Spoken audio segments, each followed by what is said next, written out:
Hello and welcome to the Rosewater Conversations. My name is Mahaneela and I am a photographer and filmmaker based in London and Los Angeles.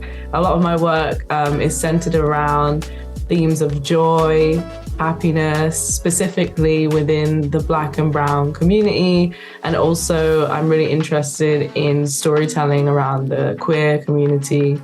And all of those themes come together in this incredible book, Rosewater. Hi, I'm Tembe. I'm the author of Homebodies and recent fan of Rosewater. It was a great book. I really enjoyed it. Together, we're here to discuss the theme of friendship, which is definitely a huge theme within the book, but also something that you've talked about a lot within your own work as well, Tembe. In Rosewater, it follows the main character, Elsie, and her childhood best friend, Juliet. And it definitely shows not just Elsie and Juliet's relationship, but a lot of other friendships, intergenerational friendships and familial friendships as well, that are really interesting themes that I think today would be great for us to discuss. So first off, I just wanted to say, what is so interesting about the theme of friendship to you? Because you've obviously also written about this extensively in your own work. What makes friendship so compelling to me is that it's it's very intimate if you let it be, but it's not necessarily sexual. It's not necessarily romantic. In some situations it can be, but I think that what's so beautiful about friendship is especially when you have really, really close friends, is the opportunity to be yourself and give people the opportunity to get very, very close to you. And friendship feels sort of fixed in some cases. Like some people have been best friends with the same person since they were 3 years old, 4 years old. There's this idea that these are people who get to bear witness to the entirety of your life if they last that long, and I think we talk about friendship, relationships breaking up, but we don't really ever explore friendship breakups or friendship issues in the same way. I think that form of love is not as focused on in movies and TVs and books. And I think that TV and books, and I think that it's becoming more of a conversation now. And it's exciting to see because those relationships are some of the most full and gratifying in my life personally.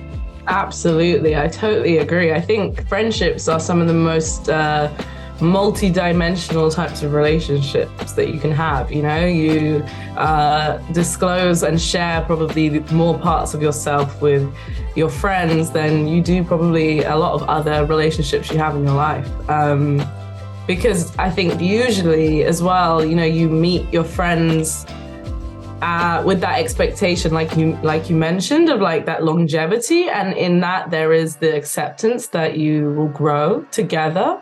And I think when we meet in maybe sometimes romantic relationships, there can be this kind of tension and friction that comes from the expectations of growing in the same way as each other. And I think even in Rosewater, you can see that Elsie and Juliet are really quite different in terms of how they express themselves, in terms of their style even. And I think that's something that's really interesting about friendships, especially ones that are childhood friendships like theirs, or ones that have lasted a long time.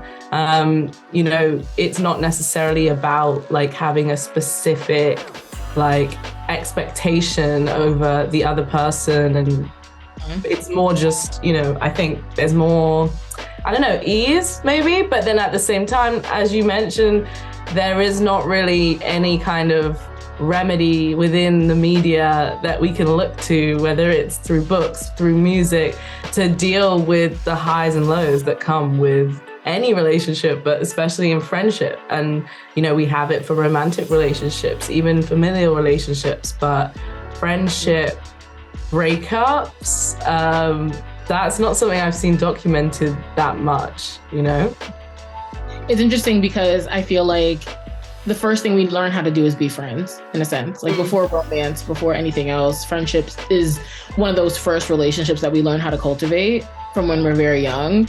And so those attachments in my mind are just as deep. And so I think it's such a rich space to write in. I think it's such a rich space to talk about because they are so important. And like you said, like your friends have such a multidimensional view of you. Even a partner who like maybe you're very deep with or you're very close to.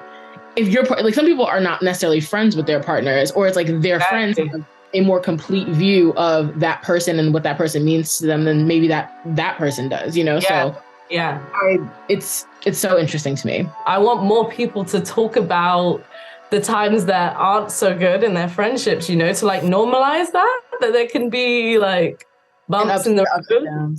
Yeah. Even with your family, it's like there can be times with my family where you're just like, I don't even like you right now, but I love you. And like, this might just be a season where we need to spend less time, you know, and come back to each other. But that friendship and love is still there. And it's sad. Friendships all over the world are breaking up that don't have to. 100%. I agree. I think that when you love people, love is a strong force. And I always say like relationships aren't as fragile as people think they are. In the sense that it's easy to break trust, it's easy to do all that stuff, but like the love, like when you really love, if you really love someone, you'll always love them regardless. I think when you click with people, you click with them, and the time doesn't necessarily dictate what that is. And I think that when you click with people for real, then it kind of just continues to build because the time passes. So it's like, just because you meet someone 2 years ago or 20 years ago, that's not going to necessarily, I think, predict the closeness level. It just happens to be that like my closest friend, closest friend has been my best friend for so long. But it's interesting because like her relationship is so important to me. And then I also have other friends that like serve different functions in my life, which I find really fascinating. And to your point about talking about how like there's certain friends who you are close, like you're super close with them, but you don't have to see them all the time. Yeah. I was saying to another friend of mine that I find those friends very valuable because I think they keep time in your life. Like exactly. Wow. I love that description. I have this one friend, Maya, who we like became friends in college, and we didn't actually get closer until she like moved overseas, and we would like talk occasionally, and like we would just like, but every time we talked, it was so deep, it was so meaningful, it was so just like, I'm not afraid to swim in deep waters with you emotionally. Yeah.